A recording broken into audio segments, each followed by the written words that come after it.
예, 오늘 하나님의 말씀 에베소서 4장 11절에서 13절까지 말씀입니다. 에베소서 4장 11절에서 13절까지 말씀 제가 읽어드리도록 하겠습니다. 그가 어떤 사람은 사도로, 어떤 사람은 선지자로, 어떤 사람은 복음 전하는 자로, 어떤 사람은 목사와 교사로 삼으셨으니 이는 성도를 온전하게 하여 봉사의 일을 하게 하며 그리스도의 몸을 세우려 하심이라. 우리가 다 하나님의 아들을 믿는 것과 아는 일에 하나가 되어 온전한 사람을 이루어 그리스도의 장성한 분량이 충만한 데까지 이르리니. 아멘. 지금요, 사도 바울이 무슨 이야기를 계속 해오고 있느냐면 예수님께서 하늘에 가셨다라는 것은 그 전에 내려오셨다라는 이런 말을 하면서 뭘 주장했어요? 모세와 같은 게 아니라 모세보다 더 하나님과 가까운 존재. 지난주에 우리가 쇠베이타라고 하는 말을 통해서 예수님이 하나님께 지극히 사로잡힌 자. 그래서 하늘에 올라가셔서 그러니까 지극히 사로잡혔다는 뜻이 뭐예요? 하나님과 하나가 된 분이다라는 거죠. 그래서 어떻게 했다고요? 만물을 충만하게 하셨다. 만물을 충만하게 했다는 말이 뭐예요? 하나님이 임재하게. 왜? 하나님이 있어야 모든 만물은 완성되는 것이기 때문에 하나님의 임재가 있게 했다. 하나님이 함께 있게 했다.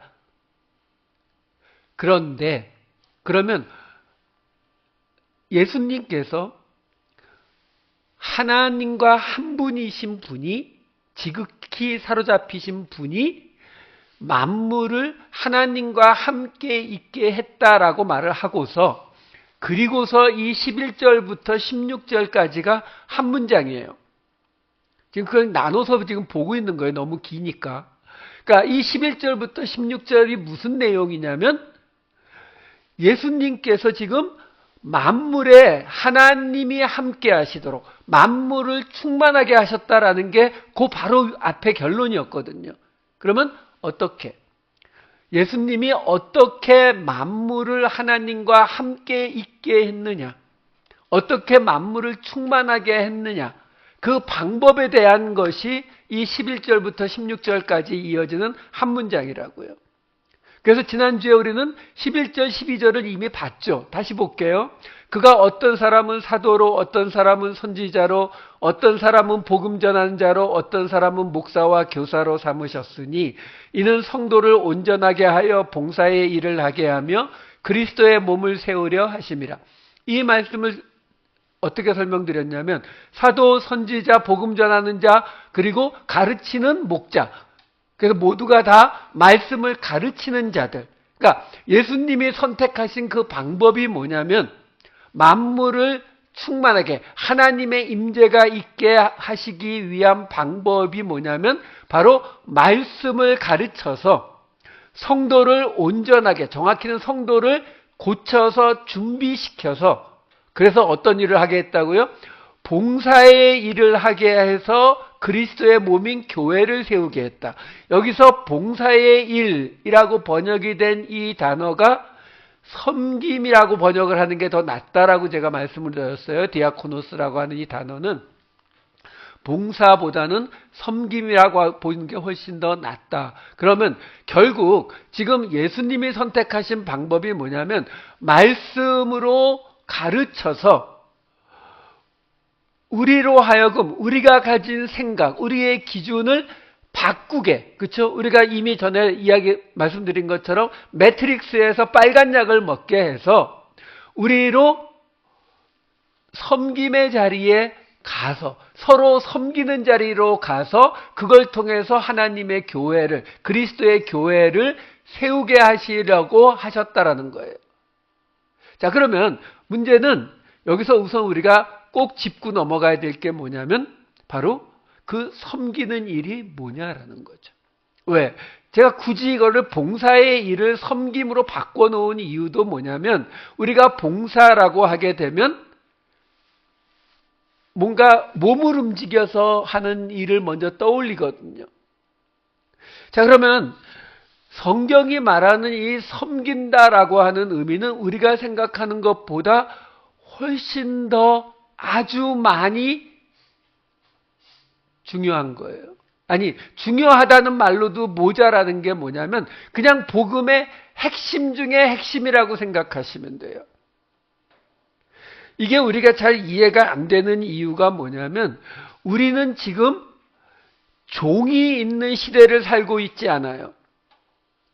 그러니까 아무리 지금 이 사도 바울의 말씀이 우리에게 말해주는 게 뭐예요?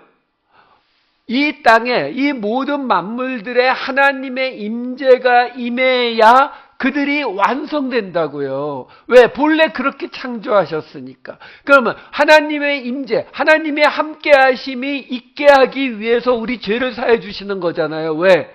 죄가 있으면 우리가 하나님 앞에 나갈 수가 없으니까. 그러니까 십자가를 통해서 우리의 죄를 사해 주시는 그 속죄조차도 사실은 수단이에요. 그게 목적이 아니라 그걸 통해서 목적은 뭐예요? 우리가 하나님과 함께 하는 거잖아요. 근데 그 하나님과 함께 하기 위해서 예수님이 하시는 방식이 뭐냐면 바로 말씀을 가르쳐서 우리의 생각이 바뀌게 해서 이거 다 과정이에요. 그래서 결국 우리에게서 나와야 되는 게 뭐냐면 서로 섬기는 모습이 나와야 된다고요. 그래야 하나님의 나라 예수 그리스도의 교회가 세워진다고요. 그러니까 이 말들 중에서 우리가 맡은 역할은 이거 하나라니까요. 섬기는 거예요. 근데 문제는 이 섬긴다라고 하는 것을 우리가 너무 쉽게 받아들여요. 아유, 우리 지난 월요일 날 홈레스 사역 갔었거든요. 그런 홈레스 사역 뭐 이런 거 하면은 내가 지금 이 사람들을 섬겼지. 예, 맞아요. 섬긴 건 맞는데 그것만이라고 생각한다고요. 마치 내가 은혜로 구원받았으니까 그 은혜로 받은 구원이 하나님께 너무 감사해서 내 감사를 누군가에게 전해주고 싶고 내가 받은 게 있으니까 나도 누군가에게 주고 싶어서 나오는 우리의 믿음은 믿음대로 있는데 이거는 그 믿음을 통해서 나에게서 나오는 부차적인 어떤 행동 이렇게 생각한다고요. 근데 성경은 그렇게 말하고 있지 않거든요. 이게 없이는 하나님의 나라, 예수 그리스도의 교회, 이스라엘, 영적 이스라엘이 세워질 수 없다라고 보는 거예요. 아예. 근데 그게 하나님의 목적인데 그 하나님의 목적이 이루어지질 않는다라고 보는 거니까 이게 아주 심각한 우리가 믿는 이 하나님을 믿는다는 이 신앙에 있어서의 최고의 핵심이라고요. 여러분, 이스라엘이라고 하는 나라는 결국 우리에게 이 하나님의 나라, 하나님을 믿는 사람들이 이 땅에 세워놓은 그 하나님의 나라의 모델이잖아요. 근데 그 모델인 이스라엘이 어떻게 멸망당하게 됐어요? 예, 물론 우리가 그동안 쭉 살펴보았다시피 성전에서 하나님을 섬기는 걸 잘못해서 멸망한 것이 아니라 사실은 고아와 과부와 나그네와 같은 약자들을 돌보지 못해서 멸망당한 게 맞는데 그 멸망의 모습이 어디서부터 시작되었을까요? 다윗 시대는 아니었을 거 아니에요. 다윗 시대는 그렇죠? 다윗의 나라니까. 그러면 이 다윗의 나라가 언제부터 얘네들 이러다 망하겠다라고 하는 그 최초의 사인이 뭐예요? 다윗 다음에 솔로몬 다음에 나라가 북이스라엘과 남유다로 갈라지죠. 그때부터 이미 멸망의 사인이 떨어진 거예요. 근데 그 나라가 북이스라엘과 남유다가 왜 갈라지게 되었을까요? 그게 열왕기상에 보면 이렇게 나옵니다. 열왕기상 12장 7절.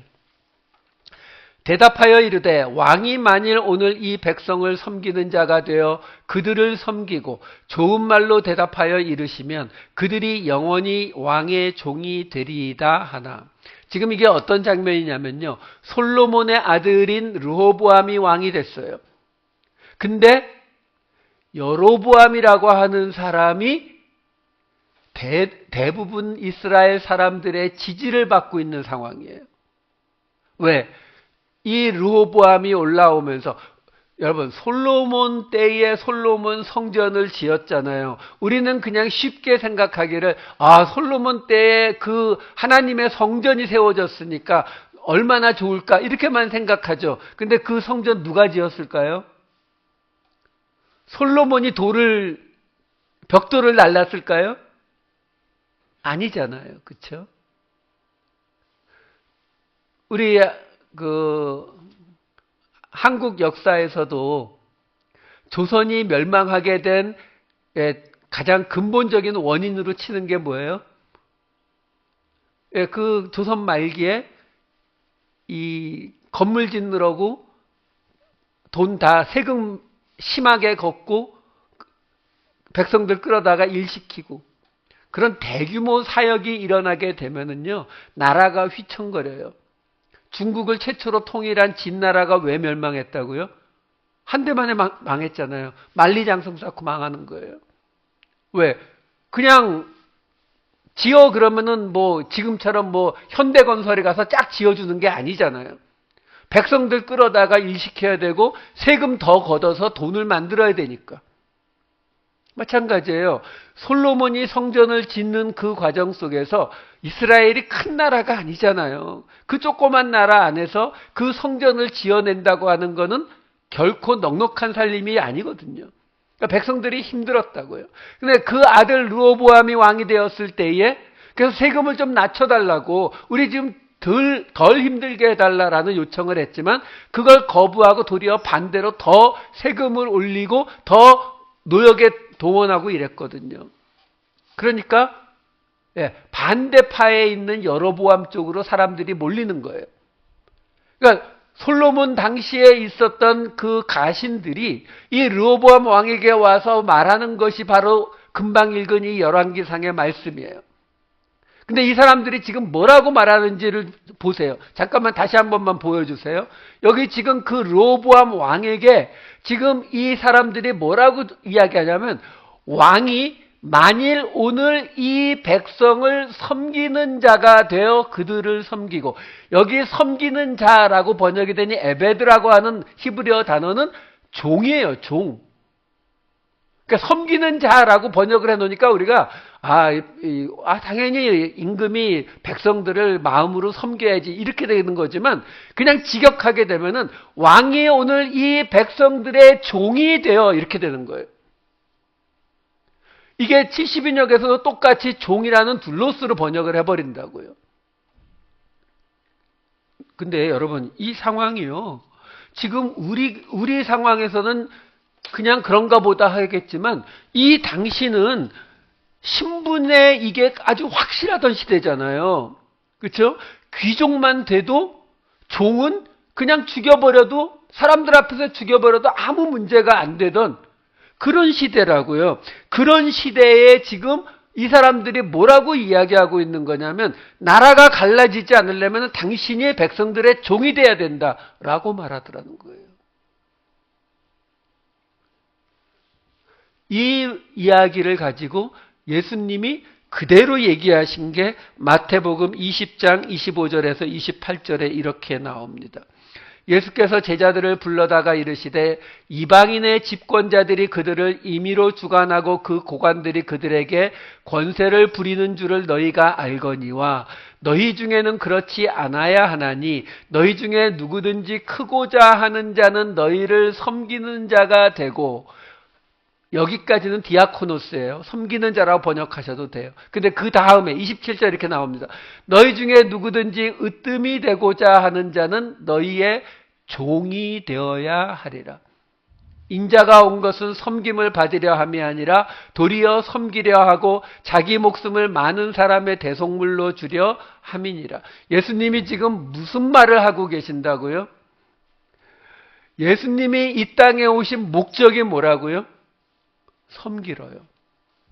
좀 더 노골적으로 말하면 종이 되러요. 지금 성경이 말하는 섬긴다라는 이 말은 우리가 그냥 대강 남들한테 좀 예의 바르고 겸손하게 행하면 되겠지, 이 개념이 전혀 아니라고요. 하나님의 이 모든 역사가 이루어지느냐 이루어지지 않느냐가 이거 하나에 걸린, 예수님이 이것 때문에 이 땅에 오셨다라고까지 말씀하고 계시는 이야기라고요. 그래서 요한복음에 보면은 예수님이 발을 씻어주시는 장면이 나오잖아요. 그 장면이 요한복음 13장 13절에서 15절에 이렇게 나오거든요. 너희가 나를 선생이라 또는 주라 하니 너희 말이 옳도다. 내가 그러하다. 내가 주와 또는 선생이 되어 너희 발을 씻었으니 너희도 서로 발을 씻어주는 것이 옳으니라. 내가 너희에게 행한 것 같이 너희도 행하게 하려 하여 본을 보였노라. 여기 잠깐만 그대로 보여주세요. 여기 보시게 되면은 13절에 제자들은 예수님을 뭐라고 부르냐면은 선생이라 주라 이렇게 불러요. 선생님 그리고 주 이렇게 부르는데, 14절에서 예수님은 뭐라고 말하냐면 내가 주와 또는 선생이 되어, 이 두 단어의 순서를 바꿔놓고 있는 걸 볼 수 있어요. 계속 말씀드리지만 우리말과 달리 이 서양의 언어는 앞에 나오는 게 강조되는 거예요. 중요한 건 먼저 나온다고요. 그 말은 뭐예요? 제자들은 예수님을 선생님으로서 우리의 주인 이렇게 보고 있는데, 예수님은 지금 뭐라고 말씀하시냐면 내가 주인으로서 선생님으로 가르친다 이렇게 말하고 있는 거예요.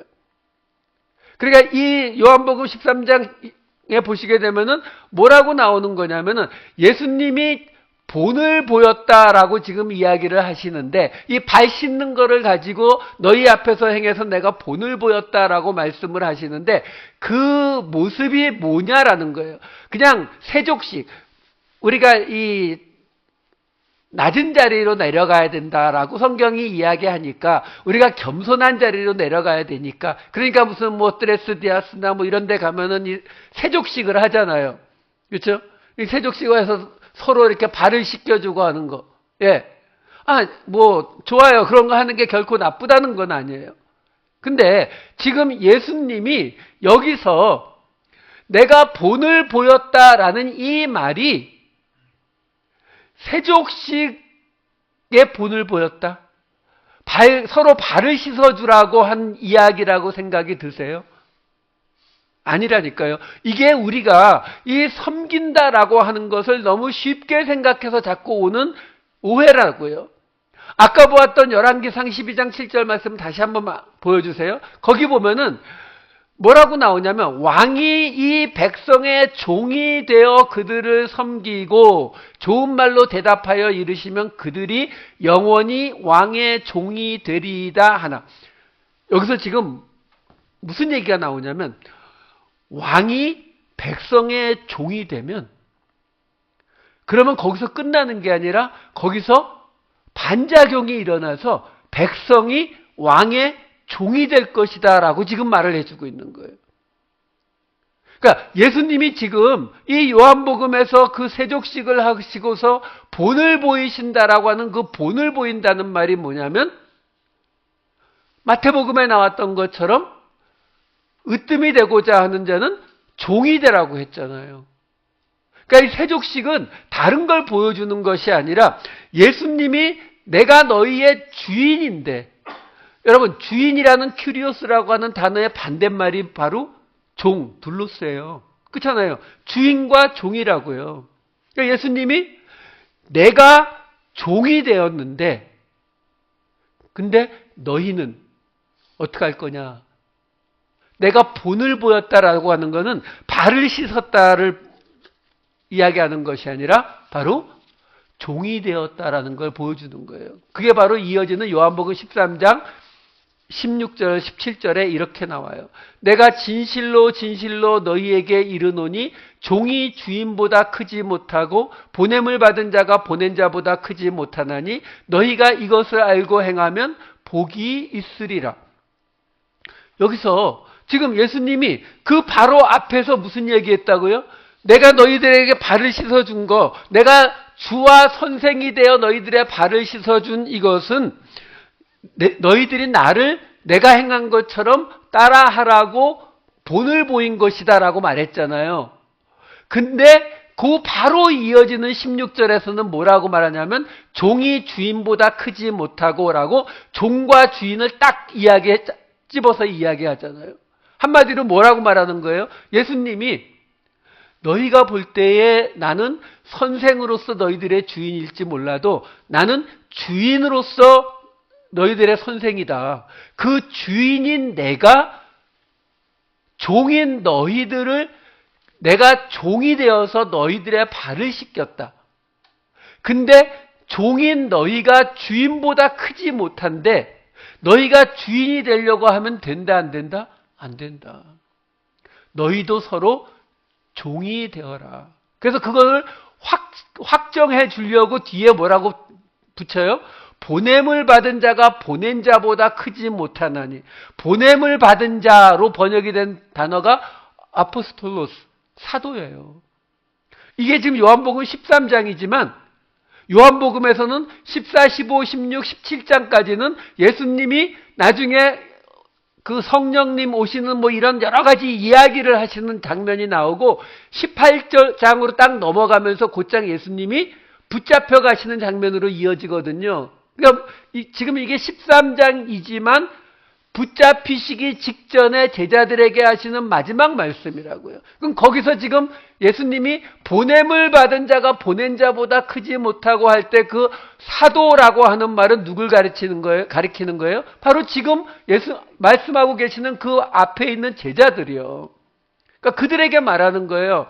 지금 내가 종이 되어서 너희의 발을 씻겼는데 너희가 종이 주인보다 더 커지려고 하면은 안 되잖아. 너희도 종이 되어야 해. 그 말을 너희가 사도이지만 보내는 나보다 큰 건 아니잖아. 이걸 이렇게 설명을 지금 해주고 있다라는 거예요. 그래서 지금 이 본을 행한다라고 하는 말은 예수님께서 바로 종이 되는 것을 우리에게 보여주시고 그 일을 따라오라라고 이야기했다. 그걸 받아들이라라는 뜻이에요. 근데 이게 그 당시 사람들에게는 말도 안 되는 이야기였다라는 거죠. 파격도 이런 파격이 있을 수가 없는 거예요. 왜? 이 당시 종은 그냥 소유물이었다니까요. 그냥 소유물이었는데 주인이 종이 되어서 종을 섬긴다? 이건 말이 안 되죠. 지금 우리는 뭐 그럴 수 있다고도 생각할 수 있다고도 뭐 그런가요? 아니요. 우리도 여기서 완전히 벗어나 있지 않아요. 왜? 어떻게 알 수 있냐면 만화나 드라마를 보면 알 수 있어요. 만화나 드라마에 보면은 지금은 가난한 주인공이 나중에 성공하게 되는 이런 만화를 보게 되면은 꼭 따라오는 게 뭐예요? 나중에 알고 봤더니 재벌에 숨겨진 자식이었다. 뭐 이런 거 나오잖아요. 그렇죠? 그런 이야기가 왜 나와요? 우리도 아직 마음속에는 뭔가 그 신분의 차이가 있다라고 하는 게 우리의 생각에서 그리 멀지 않아서 그래요. 그래서 나쁜 사람, 재벌의 아들인데, 요즘 만화나 드라마를 보면은 재벌이 가장 위대하고 온전하고 약간 최고의 사람이에요. 근데 재벌의 아들인데 나쁜 역할을 맡은 사람은 나중에 알고 보니까 사생아였다. 뭐 이런 얘기 나오잖아요. 왜? 그래야 그걸 보는 사람들이 훨씬 더 몰입이 되는 거예요. 아, 맞아.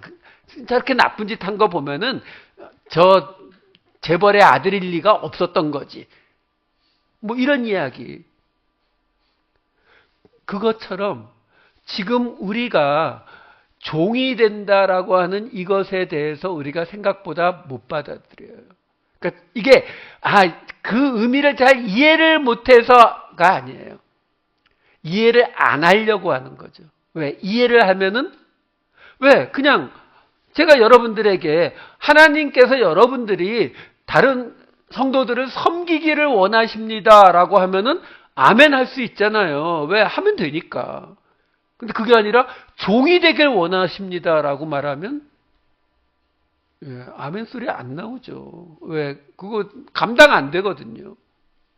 왜? 우리 안에 그런 마음들이 있기 때문에 그래요. 그래서 이 섬김, 종이 되는 것이 이루어지기 위해서는 예수님이 이 땅에 오실 수밖에 없었다라는 거예요. 우리가 이 자리로 그냥 가지를 못하기 때문에 그래요. 그러니까 이 하나님의 방식은 우리가 일반적으로 생각하는 상식과 너무나 다르다는 것을 항상 인정하셔야 돼요. 하나만 더 말씀드릴게요. 로마서 9장에 보면은 이런 구절이 나옵니다. 로마서 9장 12에서 14절. 리브가에게 이르시되 큰 자가 어린 자를 섬기리라 하셨나니 기록된 바 내가 야곱은 사랑하고 에서는 미워하였다 하신가 같으니라. 그런즉 우리가 무슨 말을 하리요? 하나님께 불의가 있느냐? 그럴 수 없느니라. 이걸 사도 바울이 지금 무슨 말을 하고 있는 거냐면요. 이방인들에게 복음이 전해지고 이방인들이 아브라함의 후손이 된다는 것은 말도 안 돼 라고 하니까 사도 바울이 뭐라고 이야기하냐면 리브가 이삭의 아내잖아요. 리브가가 임신을 했을 때 하나님이 큰 자가 어린 자를 섬기리라 해가지고 에서가 아닌 야곱을 그 이삭의 후손으로 데리고 가는 그 모습을 지금 설명하면서 뭐라고 말하냐면은 그럼 하나님에게 불의가 있다는 거냐? 하나님이 그거 잘못했다는 거냐? 이렇게 지금 말하고 있는 거예요. 근데 여기 큰 자가 어린 자를 섬기리라 하셨나니 여기 섬기리라, 섬기다라고 번역이 된 이 단어가 둘로스 종이라는 뜻의 단어의 동사형이에요. 그럼 동사형으로는 무슨 뜻일까요? 종이 되다. 그러니까 지금 요 리브가에게 이르시되 큰 자가 어린 자를 섬기리라 라고 하는 부분은 어떻게 번역해도 똑같은 거냐면 큰 자가 어린 자의 종이 되리라 라는 번역도 똑같은 거예요. 이게요.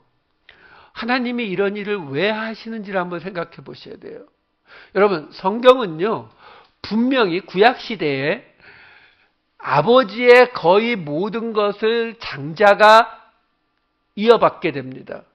신명기 말씀 하나 보여드릴게요. 신명기 21장 17절에 보시게 되면은 미움을 받는 그 아내가 둘이 있는데 하나는 사랑하고 하나는 미워했을 때에도 장자가 미워하는 여자의 아들이어도 장자로 인정해서 자기의 소유에서 그에게는 두 몫을 주래잖아요.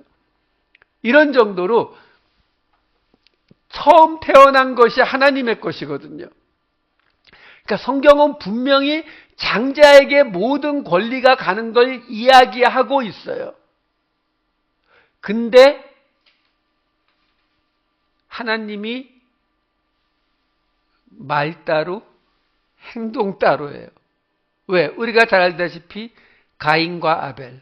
하나님이 어느 쪽 제사를 받으셨죠? 아벨이요. 그리고 지금 나왔듯이 에서와 야곱에서 야곱. 요셉의 아들 므낫세와 에브라임에서 에브라임. 그렇죠? 7 형제 중에 막내인 다윗. 다윗의 아들 장자는 아도니아였어요. 근데 왕위는 솔로몬.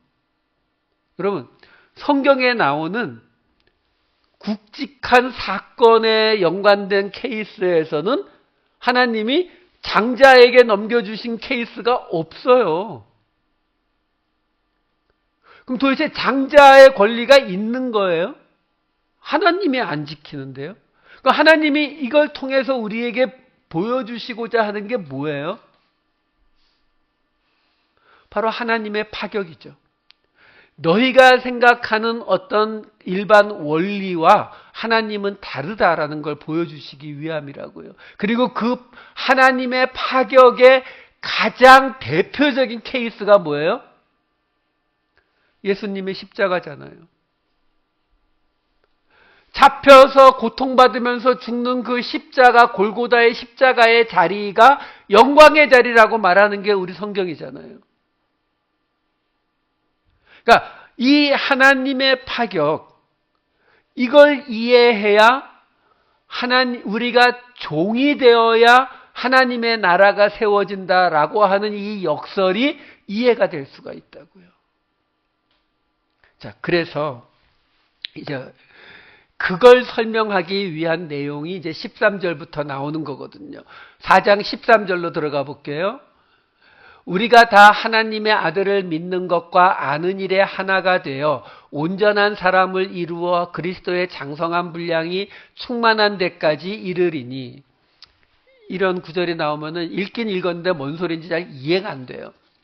요거를 헬라어 가지고 이해하기 쉽게 도표로 보여드릴게요. 그 다음에 나오는 도표를 좀 보여주세요.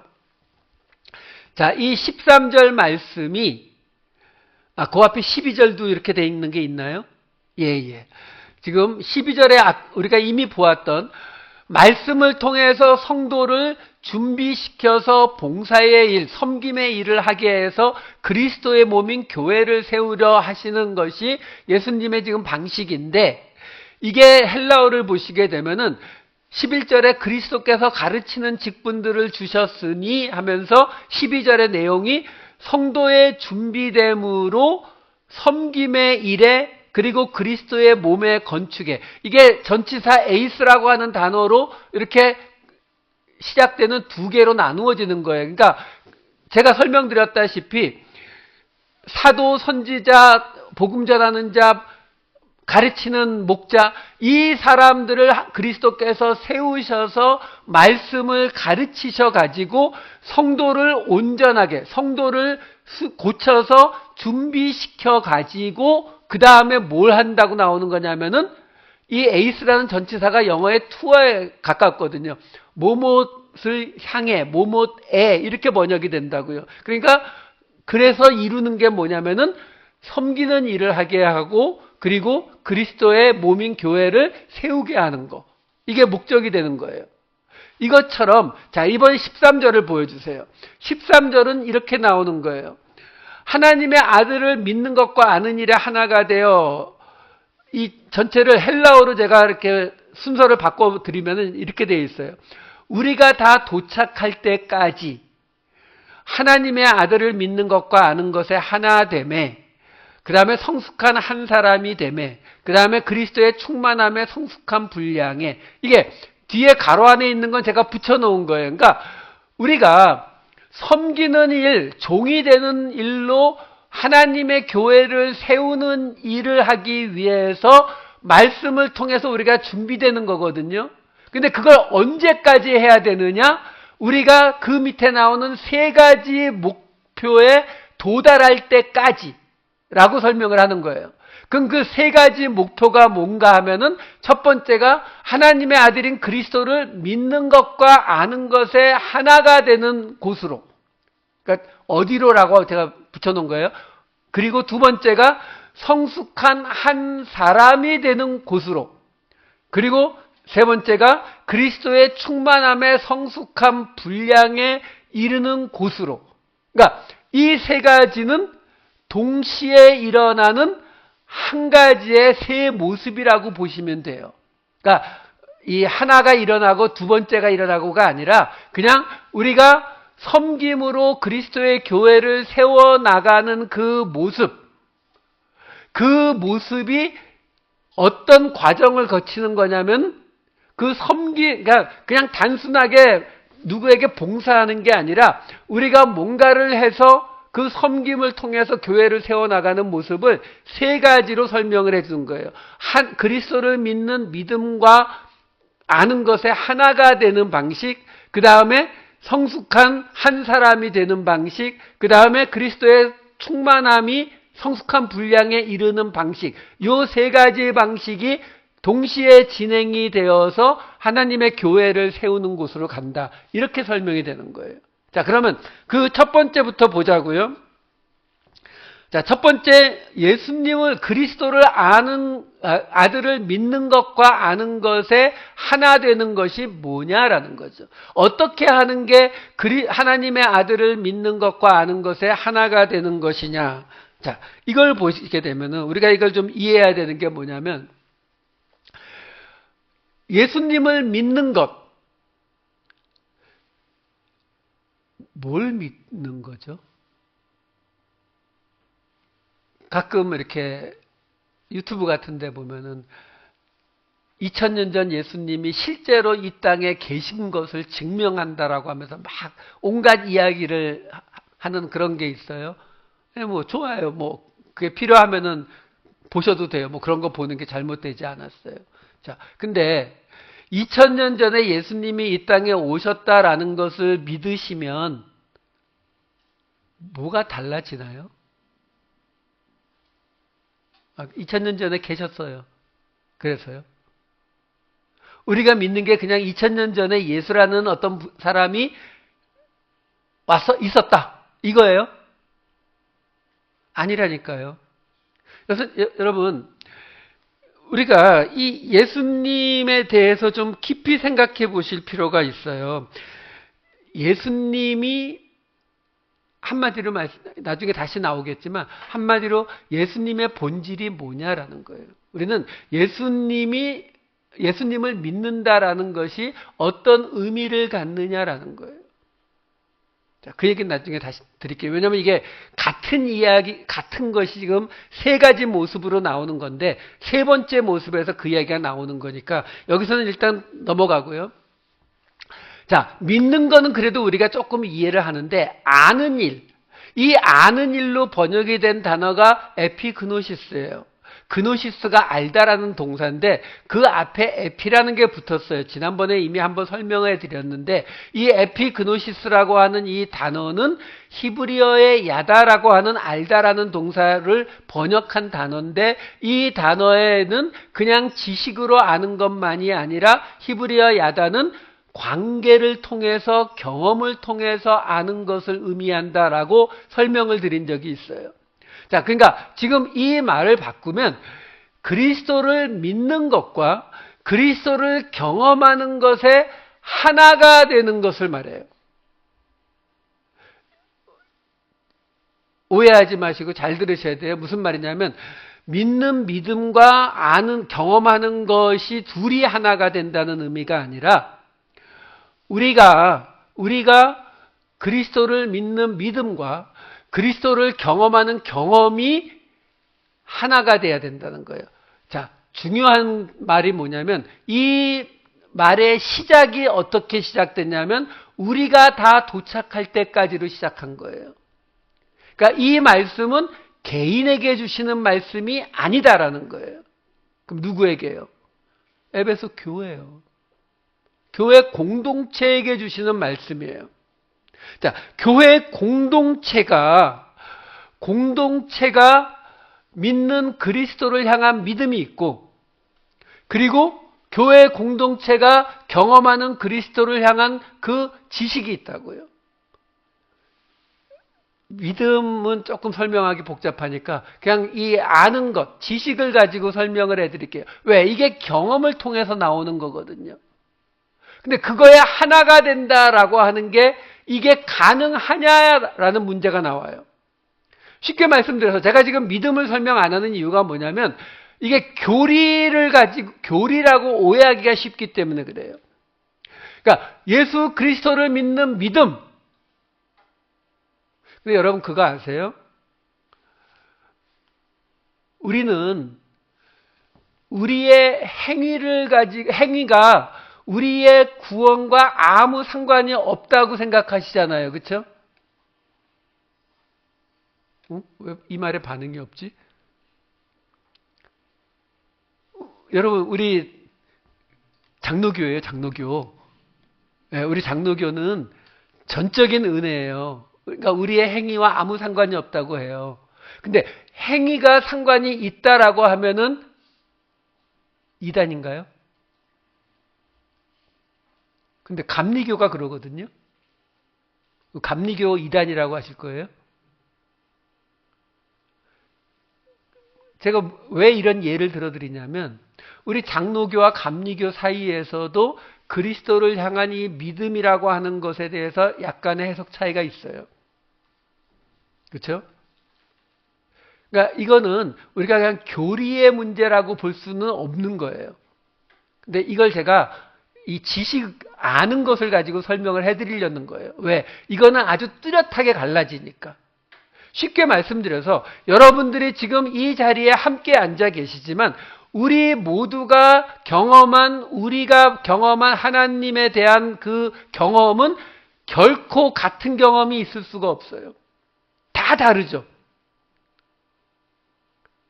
그거 같아야 된다고 생각하시는 분들이 있어요.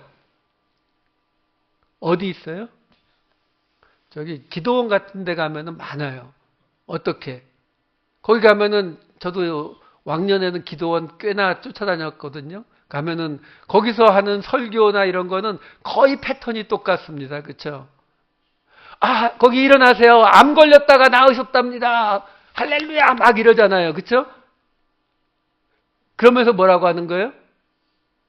아, 저분이 지금 이 기도원에서 한 달째 금식하면서 기도해서 암이 나았습니다. 그러면 그 자리에 있는 암 걸린 분들은 어떻게 하는 거예요? 아, 한 달만. 그렇죠? 한 달이 지나서 35일쯤 되면은 정성이 부족한가? 믿습니다. 더 하고. 한 40일쯤 되면은 더 소리가 커지다가 한 60일쯤 되면은 점점 지쳐가다가 그리고 그냥 돌아가시고. 그렇죠? 여러분, 설사 하나님이 우리 모두에게 똑같이 대하셔도 우리 한 사람 한 사람이 다 다르기 때문에 그 하나님이 우리에게 하시는 것을 똑같이 우리가 경험할 수가 없어요. 그렇잖아요. 여러분, 제가 똑같이 마이크를 대고 이렇게 설교를 해도 여러분들이 이해하시는 정도는 서로가 다 달라요. 딴 때는 이해 잘 하시다가 오늘 아침에는 아침에 한바탕 싸우고 나왔으면 들어와요? 안 들어와요. 개인 차이가 다 난다고요. 그러니까 그 말은 뭐냐면 그리스도를 경험해서 아는 이 에피그노시스는 사람마다 같을 수가 없다고요. 자, 그러면 어떻게 하실 거예요? 자, 기도원이에요. 말기암 걸리신 두 크리스찬이 있어요. 하나님 앞에 열심히 기도합니다. 하나님이 그들의 병을 낫게 하실 수 있다는 믿음이 있어요, 없어요? 있죠. 지금 다른 방법도 없어요. 하나님께 매달리는 것 말고는 다른 방법 없으니까. 그러니까 이런 케이스에서 우리는 적어도 이 두 사람의 그리스도를 향한 믿음은 거의 하나에 가깝다고 볼 수 있잖아요. 그렇죠? 자, 문제는 하나님께서 응답하셔서 한 사람은 암이 나았는데 한 사람은 응답을 안 하시네요. 자, 그러면 어떤 일이 벌어지게 돼요? 이 각 사람이 지금 오늘 이 말씀을 개인적인 문제로 우리가 받아들이게 되면 이 두 사람은 하나님의 응답을 받지 못한 사람은 하나님 원망하면서 떠나가는 것 말고는 선택이 없죠. 왜? 여기는 응답해 주셨는데 왜 나만? 이렇게 되는 거잖아요. 자, 여기에서 이 교회 공동체라고 하는 것이 역사하는 거예요. 왜? 여러 사람이 모여서 한 공동체를 이뤘더니 어떤 사람은 하나님이 응답하셔서 고통에서 벗어난 사람이 있고 어떤 사람은 응답하지 않은 사람이 있고 어떤 사람은 응답했는데 저 사람은 한 70쯤 응답했는데 이 사람은 한 15쯤 응답했고 이 사람은 1. 이거 응답으로 봐야 되나 말아야 되나 이런 고민도 되고 개인적으로 나눠놓게 되면은 그들이 경험한 하나님은 그리스도는 다 달라요. 하지만 공동체로 묶이게 되면 그 공동체 안에서 지금 이 모든 것들은 앞에 뭐가 전제가 돼 있어요? 말씀을 통하여서요. 가르치는 자들을 통해서 말씀이 주어지고 그 말씀을 통해서 하나님의 뜻이 깨달아지게 되면 응답을 받은 자나 받지 못한 자나 100을 받은 자나 90을 받은 자나 60을 받은 자나 1을 받은 자나 하나님이 지금 역사하고 계시다라고 하는 것에 대해서 그들이 만난 그 하나님의 경험에 대해서 하나가 될 수 있다라는 거예요. 이게 공동체가 필요한 이유예요. 여러분 그거 아시잖아요. 뭐 사랑하는 사람이 갑자기 돌아가셔가지고 엄청난 슬픔에 빠져 있다던가 뭐 이런 사람에게 가장 위로가 되는 상황이 어떤 상황이에요? 그렇게 슬픔에 빠져 있는 사람한테 목사가 가서 뭐 붙잡고 기도해주고 뭐 이래도 그리 큰 영향 못 줘요. 근데 어떤 사람이 가장 확실하게 그 마음의 위로가 돼요?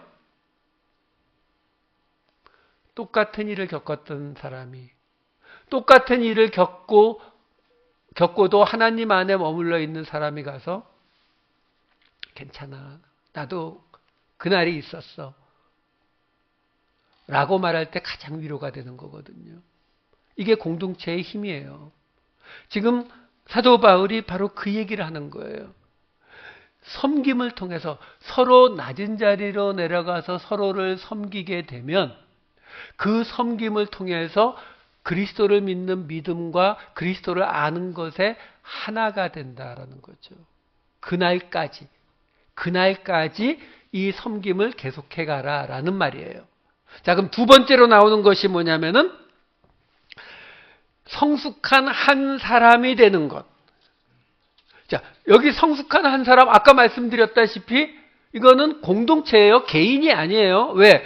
한 개인이 성숙하다. 여기 지금 나오는 이 성숙한 텔레이오스라는 말은 텔레오스가 끝이라는 뜻이거든요. 그러니까 맨 끝에 완성된 끝을 말하는 거예요. 그러니까 한 사람이 완성되었다라는 거는 계속 말씀드린 거는 해탈했다는 거예요. 도통했다는 거거든요. 그건 우리 기독교 방식이 아니에요. 이건 교회 공동체. 전에 말씀드렸다시피 새 사람이 되는 우리 에베소서 2장 15절 보여드릴게요. 거기에 뭐라고 나왔었습니까? 에베소서 2장 15절이요. 없나요? 네, 제가 읽을게요. 거기에 법조문으로 된 계명의 율법을 폐하셨으니 이는 이 둘로 자기 안에서 한 새 사람을 지어 화평하게 하시고 이렇게 나오거든요. 그러니까 예수께서 이 땅에 오셔서 하는 일 중에 이 에베소서 2장 14, 15, 16절을 보시게 되면은 그리스도께서 행하시는 일이 나오는데 그 중에 하나가 뭐냐면은 한 새 사람을 짓는 거예요. 유대인과 이방인들을 둘을 하나로 합쳐서 한 새 교회를 짓는 거예요. 한 공동체를 짓는 걸 이야기하는 거거든요. 자, 근데 지금 이게 뭘 통해서 이루어진다고요? 섬김을 통해서 이루어진다 그랬잖아요. 그럼 섬김, 디아코노스라는 이 단어가 뭐라고요? 이 단어가 그냥 행동으로 하는 봉사만을 말하고 있는 것이 아니라고 말씀드렸잖아요. 실제로 보여드릴게요. 누가복음 10장 40절과 사도행전 6장 1절을 보시게 되면 여기에 마르다가 준비하는 일이 많아. 여기 준비하는 이게 지금 디아코노스예요. 그러니까 이건 봉사가 맞잖아요. 우리가 하는 거. 예. 그리고 사도행전 6장 1절에 매일의 구제에 빠짐으로 이것도 디아코노스거든요. 이것도 봉사가 맞잖아요. 그렇죠? 이게 우리가 일반적으로 생각하는 디아코노스의 의미라고요. 자, 그런데 이런 구절도 있어요. 사도행전 6장 4절과 고린도후서 5장 18절, 마태복음 20장 28절. 사도행전 6장 4절에는 뭐라고 나오냐면 말씀 사역에, 여기 사역이 디아코노스예요. 그러니까 이거는 행동을 하는 봉사가 아니라 말씀을 전하는 것도 섬기는 것이라고 말하고 있는 거하고 똑같아요. 그 다음에 고린도후서 5장 18절에 보시게 되면은 우리에게 화목하게 하는 직분을 주셨으니 이 직분이 디아코노스예요. 그러니까 무슨 일을 하지 않아도 사람들을 화목하게 하는 그것이 바로 봉사다, 디아코노스다라고 말하는 거죠. 그리고 예수님 아까 보았던 마태복음 20장 28절에 섬김을 받으려 하는 것이 아니라 섬기려 하고 목숨을 대속물로 주려 하는 것, 그것도 디아코노스 섬기는 거라고요. 그러니까 지금 이 말씀들을 보여드리는 이유가 뭐냐면 온전한 사람을 이룬다라는 말, 이 성숙한 사람이 된다는 말이 정확히 무슨 의미를 지금 말하고 있는 거냐면, 교회가 완전해진다는 의미가 아니라 그 교회 안에 있는 여러 은사를 가진 사람들, 그 각 은사를 가진 사람들이 그 은사를 통해서 섬김의 자리로 내려가는 모습을 완전해진 새 사람이라고 설명을 하고 있는 모습이다라는 거예요. 그러니까 교회 공동체, 우리 전에 봤잖아요. 각 지체가, 그쵸? 간은 간의 역할을 하고, 콩팥은 콩팥의 역할을 하고, 폐는 폐의 역할을 해야 우리 이 몸이 건강하게 살아갈 수 있는 것처럼, 그 상태, 건강한 상태, 완성된 상태의 공동체는 그 안에 속한 모든 사람들이 차별이 없이 누구나, 전에도 말씀드렸죠. 교회 안에는 똑똑하고 돈 많고 능력 있고 이런 사람도 필요하지만 그냥 자리만 채우는 사람도 필요하고, 아니 자리만 채우는 게 아니라 도리어 교회에 마이너스가 되게 만들어가는 사람도 필요해요. 왜요?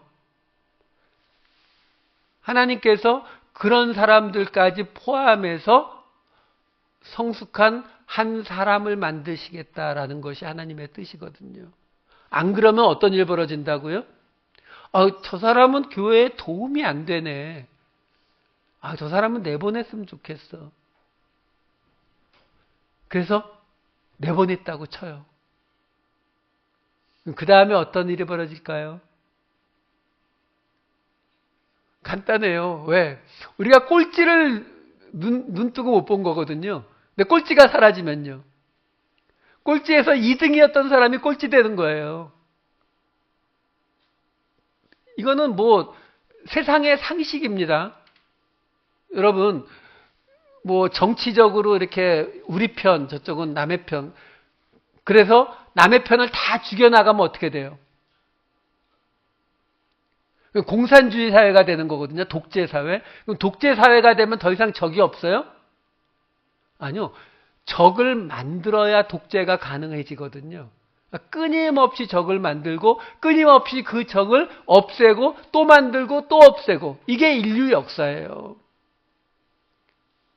그러니까 지금 여기서 말하는 두 번째 방식, 그 두 번째 방식이 뭐냐면 그 공동체 안에 있는 모든 사람들이 하나님께 받은 그 은사대로 자기의 역할을 다하는 교회, 공동체. 그것이 이루어질 때까지 섬기는 일을 계속하라는 거예요. 자, 그리고 마지막 세 번째가 그리스도의 충만함의 성숙한 분량에 이르는 것. 자, 아까 그 파란색 거 있는 거 마지막 거 보이세요? 예, 이 맨 마지막이요. 그리스도의 충만함의 성숙한 분량에 도착할 때까지. 자, 충만함 아까 나왔죠. 여기서 나오는 거예요. 그리스도의 충만함이 뭐냐라는 거죠. 그리스도의 본질이 뭐냐, 아까 말씀드렸잖아요. 그리스도의 본질이 뭐라고 생각하세요? 우리가 예수를 믿는다라고 하면은 그 예수를 믿는다는 게 정확히 뭘 믿는 건지를 아셔야 된다니까요.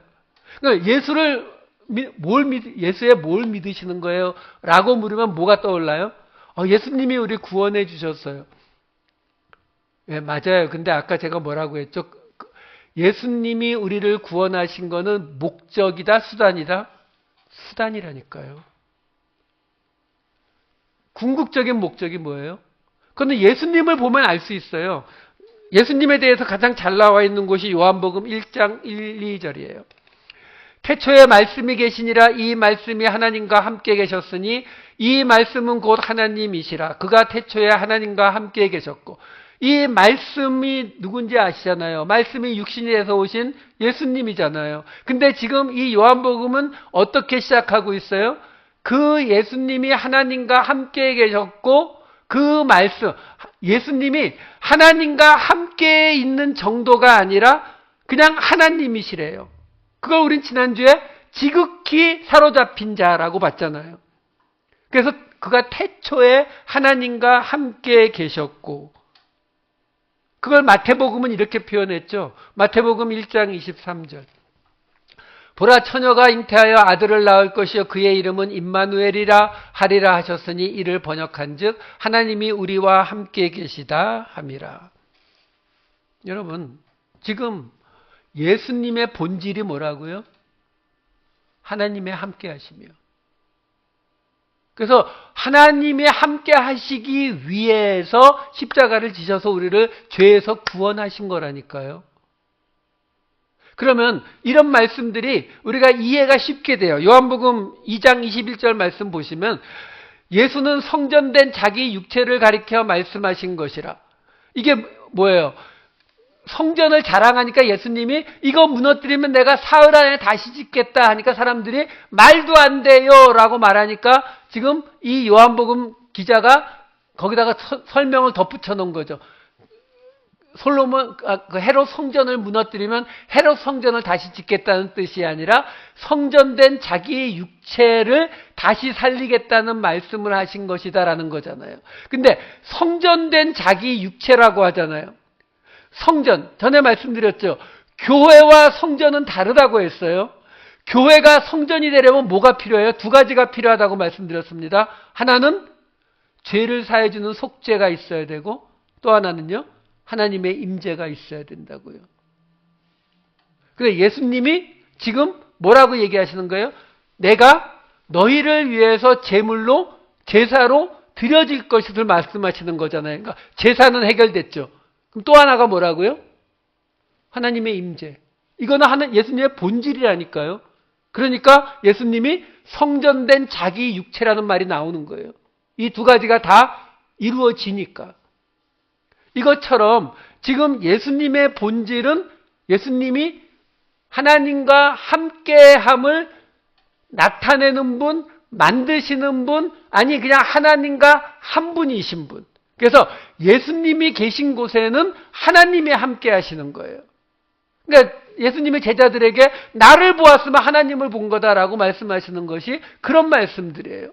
그러니까 본질이 바로 하나님과 함께 하는 거라고요. 그러면 아까 보았던 것처럼 그리스도의 충만함이 성숙한 분량에 다다를 때까지, 그 말이 뭐예요? 교회 공동체에 하나님의 임재가 충만하게 임할 때까지요. 그러니까 우리 모두가 우리는 정말 하나님이 함께하고 계셔 라고 우리가 받아들여질 때까지요. 우리가 그 어떤 상황 속에서도 하나님의 뜻을 먼저 생각하는 삶을 살아낼 때까지요. 이렇게 이 세 가지 모습, 그리스도를 향한 믿음과 아는 것, 경험이 하나가 될 때까지, 그래서 그 안에 차별이 없이 모두가 자기의 은사대로 역할을 감당해서 성숙한 한 세 사람을 이룰 때까지, 그리고 마지막으로 그리스도가 가져오는 하나님의 임재의 충만함이 우리에게 임할 때까지. 이 세 가지가 뭐라고요? 이 세 가지가 다 합쳐지는 것이 어디라고요? 골고다요. 그래서 오늘 설교 제목이 골고다로 가는 지도예요. 이 세 가지가 우리에게 주신 골고다로 가는 지도예요. 왜? 이 세 가지 길로 뭐 하라고요? 섬기는 길로 가라고요. 종이 되는 길로 가라고요. 그래야 이 땅에 하나님의 나라가 세워진다고요. 여러분, 이런 것 때문에 말씀을 우리가 정확히 아는 것이 필요한 거예요.